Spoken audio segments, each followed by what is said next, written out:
જ મુશ્કેલ થઈ ગયું છે. આ એક અંગ્રેજ અધિકારી રોજ નવું કર નાખે. આનો તો કઈ આપણે ઉપાય કરવો જ પડશે.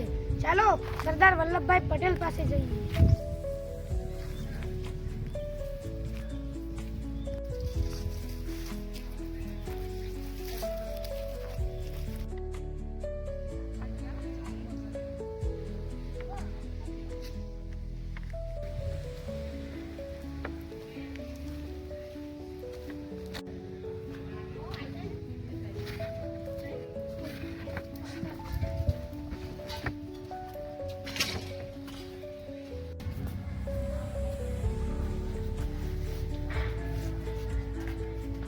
ભાઈઓ, કેમ તમે સૌ બધા ચિંતામાં લાગો છો? અરે સાહેબ, આ અંગ્રેજ અધિકારીઓ તો અમને કર ભરવાનું કહે છે. જો અમે ના ભરીએ તો અમને સજા આપવાનું કહે છે. તો સાહેબ અમારે કરવું શું? હવે તમે જ કઈ ઉપાય આપો. તમે સૌ ડરશો નહીં. એકલો માણસ નબળો જ પડે છે. જો તમે સૌ એક થશો તો કોઈ તમને તોડી ના શકે. તો અમે શું કરીએ? તમે જ કઈ ઉપાય આપો. જો સૌ સાંભળો, કાલે સવારે તમને બધાએ ભેગા થઈને અંગ્રેજ અધિકારી પાસે જવાનું છે અને કહેજો, સાહેબ અમે કર નહીં આપીએ કારણ કે આ અન્યાય છે. હા સાહેબ, અમે એમ જ કરીશું.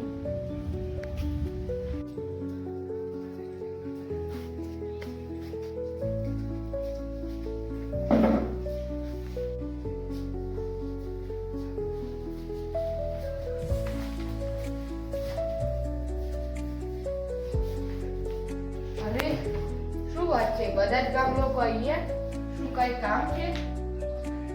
સાહેબ, આ ગામના સૌ લોકો ન્યાય માંગે છે. તમે જે કર લગાવ્યો છે તે અન્યાયપૂર્ણ છે. અન્યાયપૂર્ણ છે. તમે બધા એક સાથ, મને તો એમ જ લાગ્યું હતું કે તમે ડરી જશો.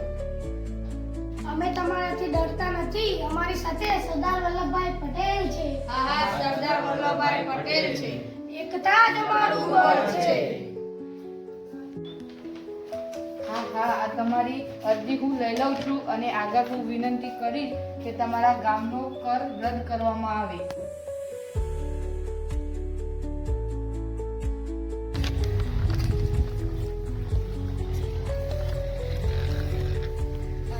આવો સાહેબ, આવો.